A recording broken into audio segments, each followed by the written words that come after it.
Еден ноторен факт е дека 2014 година ние бевме, тука ќе се дрзам пред мојот градоначалник Армен Таравари да дам една колективна диагноза, бевме општество апатично со нервозни граѓани. Значи општество кое беше дојдено до таа фаза каде што релативно сите верува дека ништо не може да се смени и сите бевме она што се вика subjects на една политичка група, на неодговорни политичари кои ги фатија институциите во своји раце и бара од сите нас да станеме дел од нивната одработувачка работна сила. Но се случи промената. Таа беше тешка, баш ради тој факт дека по моје мислење бевме апатично општество. Имавме минимална спремност за колективен одговор на некои аномалии кои ни беа во општеството.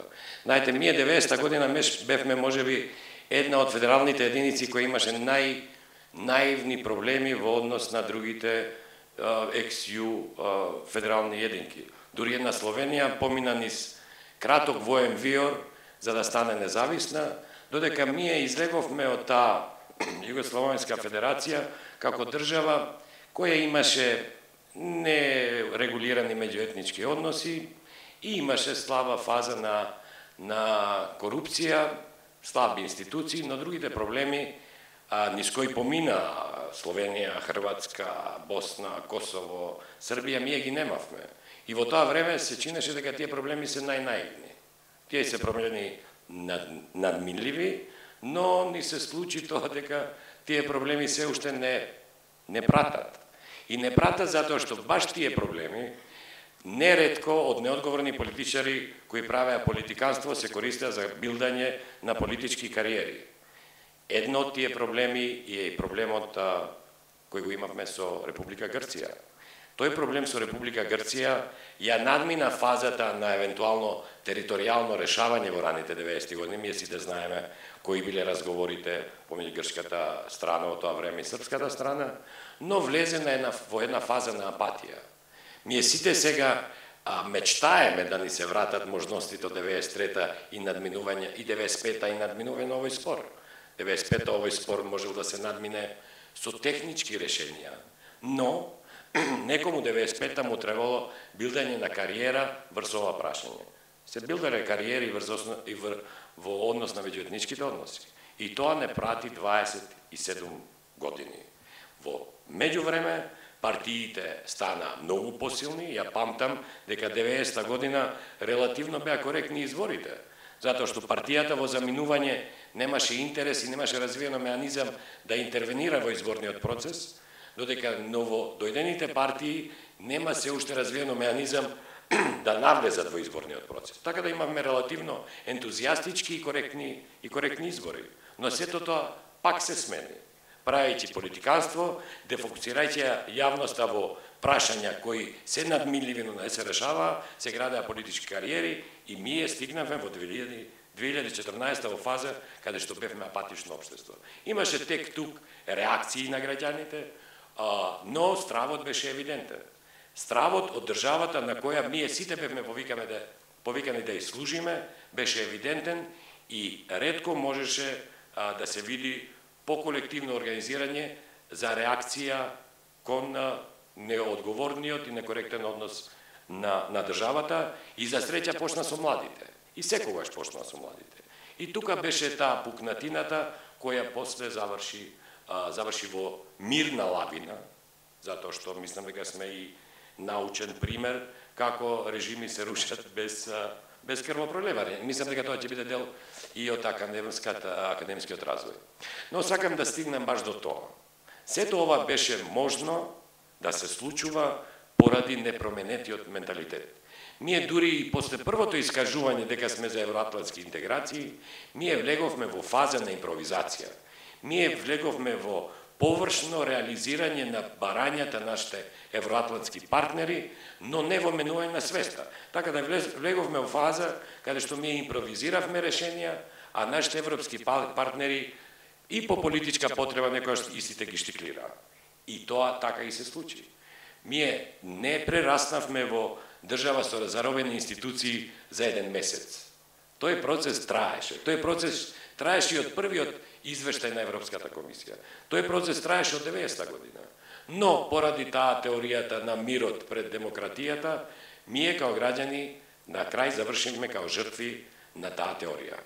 Во Македонија и во Балканот нашите евроатлантски партнери во одреден период беа спремни на све да замижат само да обстои мирот. Но фазата на мирот и потребата од мирот овде одавна завршена.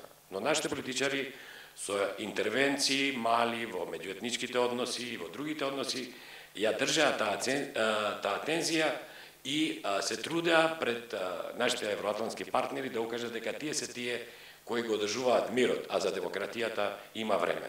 Испадна дека за демократијата нема време и нема алтернатива.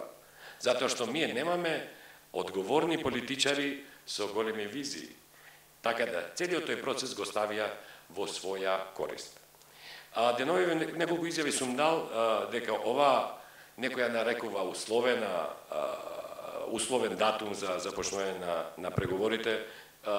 Владата нормално го нарекува датум за почнување на преговорите со преддоговорни активности. Ја го поздравив како обичен граѓанин.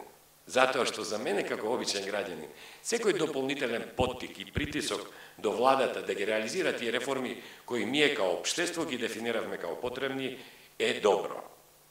Не навлегувам во техникалиите, а знам дека и да добиевме датум на 1 октомври, реално процедурата за започнување на преговорите има и некои предпристапни фази, скрининг и така натаму и така натаму. Така да тој процес, ако не во јули, ќе стигнеше во април. Но тоа не е спорно. За мене е придобивка што ние тие услови ги имаме во препораката на Европскиот совет и мислам дека тоа ќе биде и поттик не само за владата, туку и за опозицијата, да овие прашања не може да ги избегнат од секојдневната агенда. Секако, целиот тој процес е условен на некој начин и со позитивното решавање со позитивниот референдум. И јас сум еден од тие што тој ќе го поддржувам. Затоа што мислам дека на Македонија во моментот не и требаат празни фрази, не и треба политиканство, не и треба виртуелен патриотизам. Јас сум за патриотизам, но тој да биде конкретен и со одредени насоки, со одредени ставови, а не виртуелни. Лесно е да се каже дека ништо не чини, но тешко е да се каже што не чини во тоа, затоа што ако установите што не чини, вие треба да дадете и решение, а не само да бидете негаторски настроен и сега ништо не чини. Ништо не чинило. Што ќе правиме ние сега општество? Се обесиме сите зашто ништо не чини. На оваа држава и требаат визионери луѓе кои ќе и дадат излезни решенија, луѓе кои ќе превземат храбри чекори, луѓе кои во одредени фази верувам дека ќе се жртвуваат и себе си и дел од себе си, затоа што големите политичари и во историјата на човечанството тоа го правеле.